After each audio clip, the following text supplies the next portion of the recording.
네, 열띤 토론을 보여주신 이 세 분께 다시 한번 큰 박수 부탁드리겠습니다. 여러분 감사합니다. 네, 이 세 분께서는 이 열띤 토론을 통해서 이 창업과 성장, 그리고 해외 진출까지 이 세 분의 여러 노하우를 압축해서 지금 스타트업 창업자분들께 쪽집게 가해를 해주신 기분인데요. 여러분께 여러모로 도움이 많이 되셨기를 바라보겠습니다. 네, 이어서 해외 투자자들의 패널 토의를 진행하도록 하겠습니다. 이번과 다음 세션은 질문은 영어로 해주시면 감사드리겠습니다. 네, 이번 세션은 Overseas Expansion Strategy for K-Startup 이라는 주제로 이 싱가포르, 프랑스, UAE, 그리고 미국의 대표적인 투자자분들이 한자리에 모이셨습니다. 네, 먼저 미국에서 오신 로렌트 레인스님은 이 미국 실리콘밸리의 대표 엑셀러레이터로 알케미스트 프로젝트의 관리와 역량 교육을 담당하고 계십니다. 그리고 프랑스에서 오신 윌코의 에릭 베이셋 대표님은 이 프랑스를 중심으로 유럽 내에서 약 800개 스타트업을 육성하고 있습니다. 그리고 싱가포르에서 오신 데이브 응님은 알타라 벤처스의 파트너로 이 한국 스타트업에 투자한 이력이 있을 정도로 이 한국 스타트업에 많은 관심을 보여주고 계십니다. 마지막으로 쇼룩 파트너스의 타렉 파우드님은 이 중동 지역의 대표 투자자로 1.6억 불 규모의 한국, 사우디 공동펀드의 조성과 운영을 담당하고 계시고요. 이 한 중동 스타트업의 생태계 가교 역할을 맡고 계십니다. 네, 그럼 네 분을 무대 위로 모시겠습니다. 여러분 큰 박수로 환영해 주십시오. Ladies and gentlemen, please give a big round of applause to Mr. Rains and Mr. Baishet and Mr. Ng, Mr. Powell. Please come up the stage.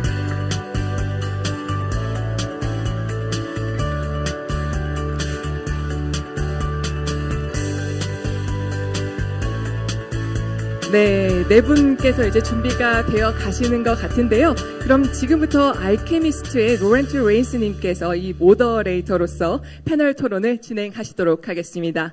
Now, Mr. Laurent Reins will be starting the panel discussion as a moderator. So I'm going to hand over the microphone to Mr. Laurent Reins. Thank you. Good afternoon. Thank you all so much for being here this afternoon. Building bridges is incredibly important, and one of the roles we have, I think everybody sitting here, is building bridges across oceans, across cultures, and we've all seen something so dynamic here in Seoul and in Korea that has led us to be here today. As I mentioned, I want to get started with a few little introductions. I'm Laurent Reins with Alchemist Accelerator. We're based out of Silicon Valley. And we've focused for quite a long time on pre-seed companies that are monetized through enterprises. They sell to other companies, so B2B companies. And over the last 3 years, we've started to work with governments around the world on helping accelerate ecosystems and market entry. So thank you very much. And I wanted to get started maybe with some introductions from our co-panelists right here. Pleasure. 안녕하세요. I'm Tarek Fouad, partner at Shorooq Partners. We're an investment firm domiciled at Abu Dhabi and Dubai in United Arab Emirates. And we invest in the Middle East and in Korea, predominantly in startups from pre-seed all the way to Series B in both debt and equity. And it's a pleasure to have you all here. Thank you.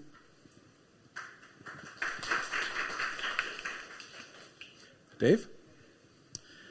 Hi, everyone. Good afternoon. My name is Dave. I'm from Altara Ventures. We are a pan-Asia venture fund. We invest across Series A and B.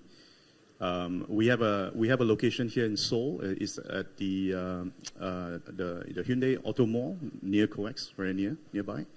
And we are active in South Korea, Southeast Asia, and also in the US. Prior to Altara, I was at 8 Roots, which is a global venture fund, and before that, B Capital Group, which is also a venture capital fund. And I spent almost 20 years working in the tech industry. primarily in the San Francisco Bay Area before moving back to Asia 8 years ago. So pleasure to be here today. Thank you. Eric? Hello, I'm Eric, the CEO of Wilco. Wilco is a startup accelerator hosting 100 startups per year in Paris. So we are located in Paris and we accelerate French startups, also located in the Ile-de-France region. Thank you all so much. I think one of the interesting things here is that we've focused on very different areas of the world, and that's has been our start. And I want to know a little bit more about within the Paris ecosystem right now. What has been your role with Wilco? What have you been doing? What sets you apart? So first of all, I should maybe add that we are a singular accelerator since we don't take equities into startups. We are helping startups to grow. We are helping startups to reach their first €1 million in annual revenue with a 3-year acceleration program, but we don't take equities into startups. This is our first difference maybe with some other accelerator.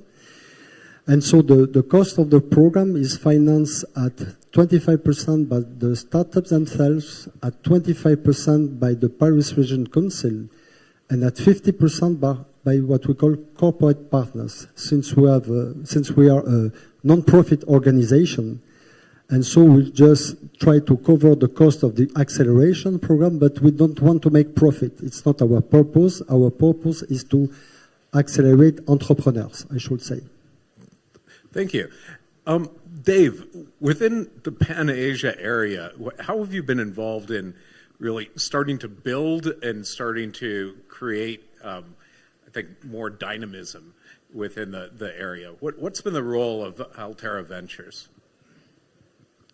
We, as a firm, and also personally, we have seen the Asian tech ecosystem for many decades, and also having spent time many years in the U.S., so that on a personal basis serve as a good comparison for myself. And where we are at today, we believe that there is a lot of activities that's happening, has been happening over here across the tech ecosystem in Asia, including South Korea, including Southeast Asia, where I spend a lot of time in. And essentially what we are really looking for, if you look at all my partners, we are all ex-founders, ex-operators. We have built companies ourselves. And what we would like to do is to contribute back in a very little part, right? Helping founders, helping portfolio companies to grow, to scale, to go into cross-border market, especially across the various regions and market that we have experiences in. And hopefully in that journey, we can promote and help companies to get to new milestone and eventually create a ripple effect network, right? As more and more startup founders and companies become more successful, at some point they can also spread the gospel, right? The help to everybody in the ecosystem. Thanks. And kind of, Tarek, when you're looking right now out of Dubai and Saudi, it's increasingly become a hub for global finance and a hub for innovation. Tell me a little bit more about how Shorooq Ventures has kind of really started to bring in founders from all over the world and started to act in that manner. It's a beautiful question. So Shorooq Partners is now today $500 million of assets under management. We're backed by 9 sovereign wealth funds. One of them happens to be the Korean Venture Investment Corporation, KEVIC. And what we've been always excited about is Korea is well known for deep tech, biotechnology applications, and media and content, or gaming and entertainment. And these are the areas where we focus predominantly our investments in Korea at. How can we scale companies from Korea all the way to the Middle East? Not necessarily to leverage the capital ecosystem that Saudi and UAE brings to play, but also to leverage the consumer market that is there. Gaming and entertainment, at least from content perspective, we're big fans of K-pop. We're big fans of Korean food, but we're also huge spenders in Korean gaming companies. So the kind of ARPU, annual revenue per user, that gaming companies can get in the US is at least 3 times that compared to KSA or UAE. So it's a lucrative market for content companies. And to scale to the Middle East does require this Middle Eastern venture capital fund or support that navigates the nuances of the region. And I think that's what really is difficult compared to, let's say, US or maybe certain places of Asia, that Middle Eastern market is fragmented. Every country has its own law, every country has its own regulations, every country has its own dialect, and to navigate 500 million people that live in maybe 6 or 7 countries with different regulatory and jurisdictions is a nightmare. So that's where we come into play to support not only in the connections and investment side, but also to get such beautiful technologies that has worked and proved to work in Korea back to the Middle East where they can leverage. And I think if you've been very closely following the news, you'll see that South Korea, the president was there last week in Saudi Arabia. And he was before that, a few months before, in the UAE. And a lot of these connections, the G2G connections, were a result of Shorooq Partners orchestrating a lot of these to happen since 2016. And today we see the fruition of all of that happening into mega $1 billion of investments between South Korea and the Middle East. So it's a beautiful time to live. It's a beautiful time to see Korean companies grow and scale, but it takes far more than just language to crack it. Absolutely. Now, there's something I just hear that's kind of interesting here and some similarities. One, France is in the middle of some place of Europe, where while there's some common law, there's a lot of regional differences. There's a few other regions in Europe that speak French, but they're very small populations. Eric, when you're looking at helping your companies start to look outside of France, start to look to the greater European market, what have been the challenges that you've seen for them to access that? So I would maybe first add that I didn't say that before. So the French ecosystem is quite concentrated in the Paris region, which brings almost 50% of the French startup and nearly 75% of the investment made by business angels, and investors. That's the first point. And so what we believe also is that before going outside, you have to be strong in your domestic market. That's the first point. Because France is already a market of 70 million customers. So that is already a local, I should say, there is already a local market to exploit before going outside. Mm-hmm. And then Europe is a 500 million consumers. So it's a big market. But our neighbors are close, but they are very different from our French market, I should say. So there are really big cultural and regulatory differences between the French market, the German market, the Spanish market, and so on. Mm. So you have to take these specificities into account when you want to grow up and to go outside. And you have certainly to have a progressive and differentiated approach to go outside France to get new markets. Right, right. So, yeah, I think that's a super important point here, and one that I think of a lot when working with Korean startups. I've been about a year and a half now working with quite a few startups, and one of the things that I see is this question of traction at home before expansion, right? How are you demonstrating traction at home? And this is something that we briefly spoke with a little bit before. Dave, when you're looking for opportunities here in Korea, what evidence of traction are you looking for? In terms of traction, I think is very similar to how we look at investment opportunities, partnership opportunities with startups, whether it's in Korea or in Singapore or in Southeast Asia. There are a couple, tractions can come from many ways, right? It really depends on the business that you're trying to build, the model that you have. Of course, customer traction, revenue traction is one of the most common.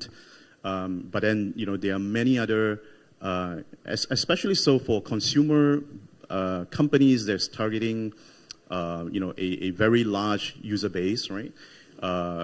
Perhaps in the earlier days before you really find out the most optimized monetization model. Traction could come in the form of user activities, in the form of engagement and so forth, right? So we do look for all this kind of traction activities for companies when we look at a potential partnership with them. And then there is also very important to kind of decide or kind of determine at that point of your business on whether you are building with your first market being the domestic market, or you are building to go global from day one. Let me give you an example. If you are a startup in Singapore, or even the classical example, if you're a startup in Israel, right? You probably will have a very regional and global mindset since day one because your home market is limited, right? You can use it as a very good test bed to pilot or to prove out some of your business model and so forth. But eventually, you need to have a mindset that your bigger market is elsewhere, and you need to think of how to continue to build on traction for your businesses in those markets as well. Excellent, thank you. And yeah, Tarek. Yeah, I wanted to actually add a few points. On the traction side, at least from a gaming and content perspective, I can tell you that because it's a global industry from day one, like you don't build a game for a Korean market, you build a game for everyone. Everyone Right. plays. Play is a universal language. Everybody understands it. Even if it's in Korean, it doesn't matter. Everybody still plays. And I think what we've seen, and predominantly why we're also able to invest at pre-seed and seed stage companies coming out of Korea, is that those who are building global from day one, the proof is not necessarily traction in terms of users, but they were able to attract international capital. And you'll see that from all the investments that went into gaming Korean market, right? Or entertainment in general, not necessarily just gaming. So their ability to attract international capital, whether from experience, so that's kind of what we like to see, is their ability and their experience in the space that they're investing in, whether biotech or deep tech or content in that sense. And then after the experience, were they able to attract early stage investors abroad, right? Where do you see those investors coming from? So I can tell you that most of the startups that we see have attracted investments from the US, have attracted investments from the Middle East, and obviously from neighboring country, Japan. Easily on the content space, right? But then for deep tech and whatnot, predominantly was Korea corporation heavy. So you'll see a lot of corporates playing a role in kind of developing these companies to grow. But then they did not necessarily scale outside Korea. And I think this is where, if they were to scale, bringing in international capital would be absolutely important. Right. What do you see as some of the, Dave, challenges of bringing in that capital, especially with the CVC activity, sometimes making cap tables challenging, at least from a U.S. perspective? Have you seen the same thing from a Singaporean perspective? There are a few perhaps let me address the CVC part, right? I mean, strategic capital is always out there as a potential form of financing, right? I think the question is always on what is the angle, right? And when is the right time, or if there's a right time, right? And very often, if you're a founder, the question that you always want to think about is always the value add that you eventually is going to get, right, from whoever that brings you onto your cap table as an investor, regardless of the region, regardless of whether it's a financial investor or a strategic investor, right? I think that's key. Perhaps from a more technical perspective, right? Sometimes when a cap table is too heavily invested by CVCs or corporations, there might be some thoughts or question on whether it still makes sense for a financial investor to come in. Right? I think that is a more technical point, and also depending on which order you are taking the investments. Right. So this topic itself could be a lengthy discussion, but I'll just give just a quick overview on that. Thank you. Yeah, Eric, it seems like you have some thoughts here. Something which is very specific, I think, to France is that we are very few CVCs in France. The main investors are business angels and venture capital. And what is also specific to France is that main venture capital funds in France are public, because they are financed by Bpifrance, the French Public Investment Bank, who is the main investor in startups either directly or indirectly via these VC funds. So this is a singularity, I should say, of France, that the main investors are related to the public money. Right. I think here in Korea, many people have also seen that sort of government influence and government funding of funds to help stimulate the ecosystem. Kind of looking here, right, from outside into Korea, I think what are some of the real, I know that Tarek's really focused on media and entertainment here as being an outsized thing. What parts of that, what segments there do you find are particularly interesting? Obviously, for all my Korean friends here, MMO RPG games come very natural to you, and then obviously comes genres like MMO shooter games and whatnot, similar to what PUBG has from Krafton. I think these genres, because they do come very natural to the Korean market, they're absolutely so affluent and so experienced in creating those genres, right?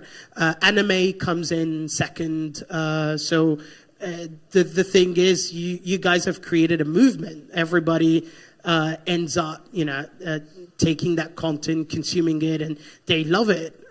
So I think predominantly these genres are genres that we would want to invest in. That's one.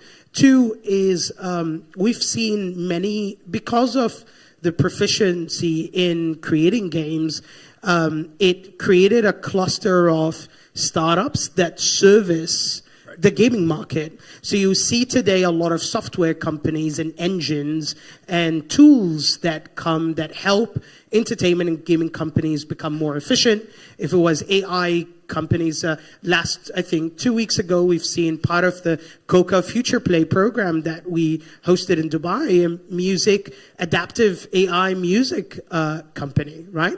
And they were helping gaming companies and entertainment companies really develop music fast, efficient, and make it adaptable. So we want to see more of these from Korea, and I think these are the markets that comes very natural to them. That's one of those areas that I think is so fascinating here, is the tools for content creators. Yeah. When we look at the last 20 years, there's been this expertise at really creating content, high quality, very fast, absolutely, and very low cost. Whether or not that's games, it doesn't matter. Yeah. But there's been that cluster of the tool makers underneath that have had the real experience pretty much unlike any place else in the world. And you know, sorry to cut everyone here, but Henry in his keynote, he brought in Mave, which is a purely virtual K-pop entertainment band. Right. And we see more of those disrupting entertainment as we speak. So, investing in these startups today from Korea to the globe, I think is going to come sooner or later. Absolutely. How about you, Dave? When you're looking at different sectors and within the Korean market in particular, what's of particular interest right now?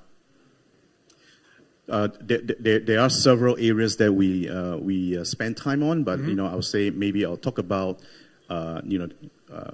more relevant for this forum, the consumer space, and also what I call the application of AI. Right. So I think Tarek kind of speak about some of these. We see a lot of interesting projects and companies coming up in this space that is doing a whole. In the whole spectrum, right, of creative content, whether it's content creation, whether it's which includes the gaming, right, or providing the tools, right. There's a lot of innovation going on, for example, in the web tuning space, and then all the way to making content interactive, right, tying, for example, commerce into content, right, as you watch. As you consume a movie, you consume a video, or even when you play games, right? How do you tie that to commerce activities and so forth? And then of course there's a whole new realm where we talk about application of AI into creating virtual influencer, virtual stars, right? I mean you start to see all this thing emerging, and if you look at the evolution. In at least from an Asian content perspective, right? I mean, in the 80s, 90s, people talk about Japanese pop star, Japanese pop culture, and so forth. But I think in the last pretty much 10, 20 years, it's all about K-pop, K-culture, right? All the content that's coming out from this market. So this is a space that we see a lot of activities, and we think it's going to be exciting, continue to be exciting for years to come. So. Excellent thing.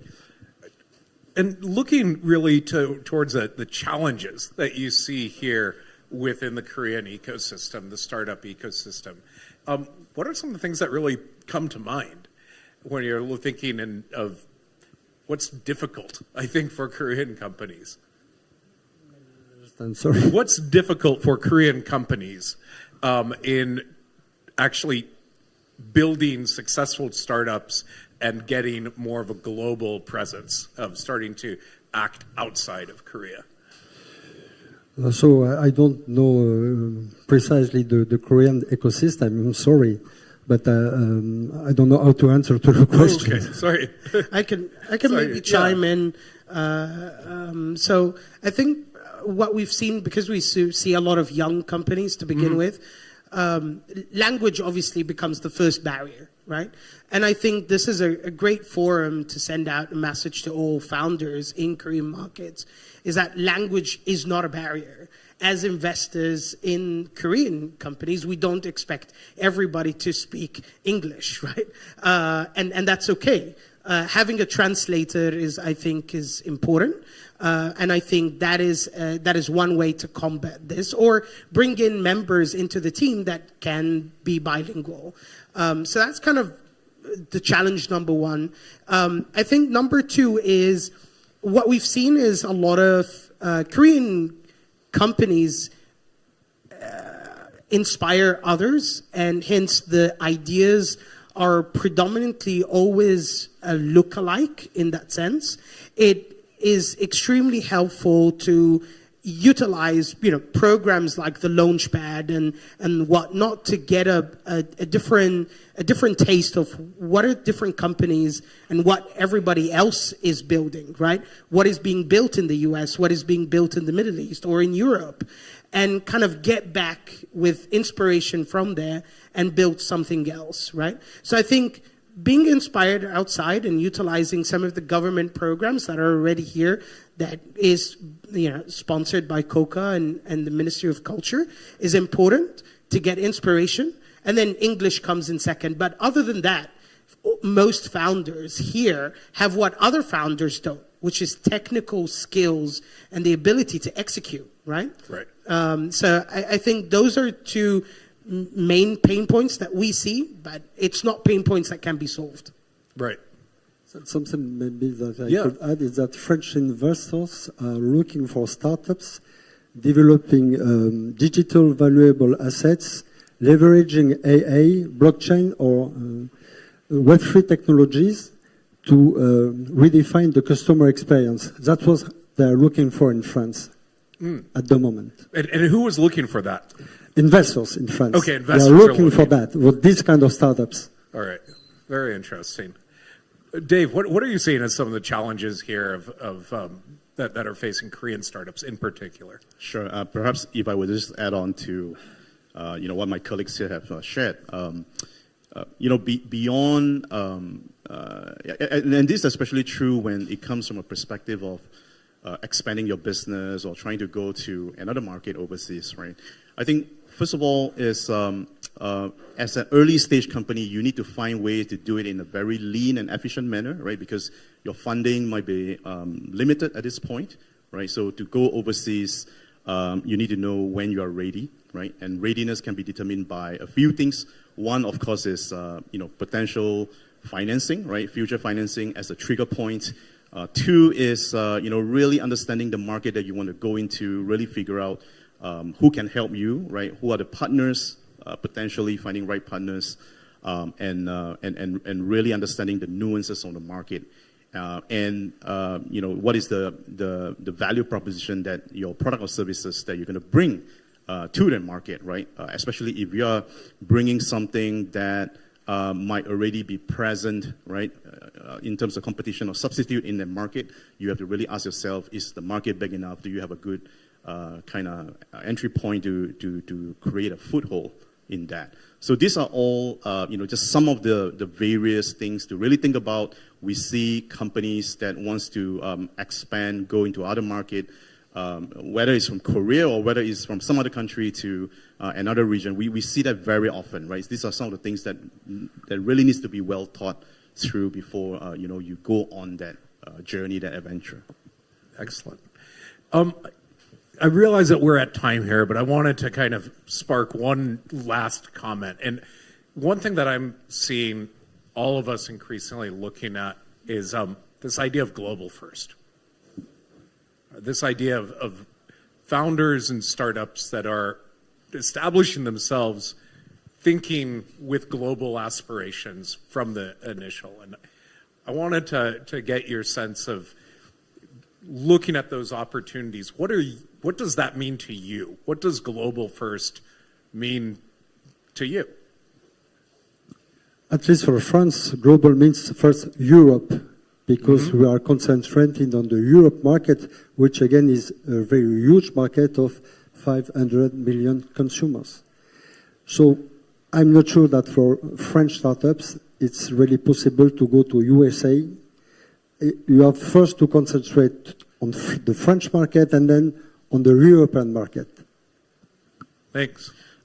It really varies on context, right? Yeah. In Southeast Asia, I'm just using Southeast Asia as an example. If you talk about global first to, let's say, a startup in Singapore, it means going regional, going to any market, right? If you let's say if you ask a startup in Indonesia, what does it mean by global first? It could be going from Jakarta to the rest of the country, because the country is like almost 300 million people, right? So it really depends on the context from that perspective.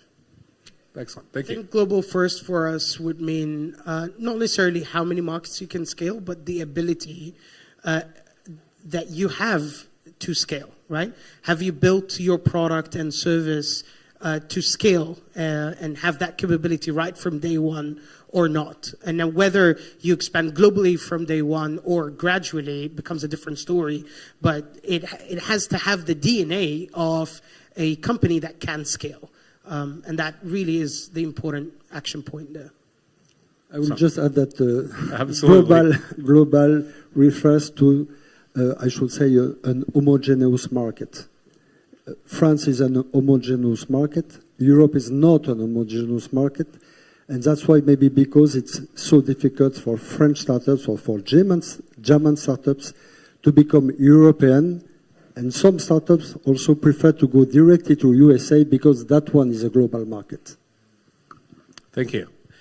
Thank you all very much. It's a fantastic conversation. And thank you all. It is such a pleasure to be here.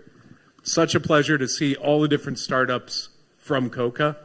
And big round of applause to the panel. Thank you.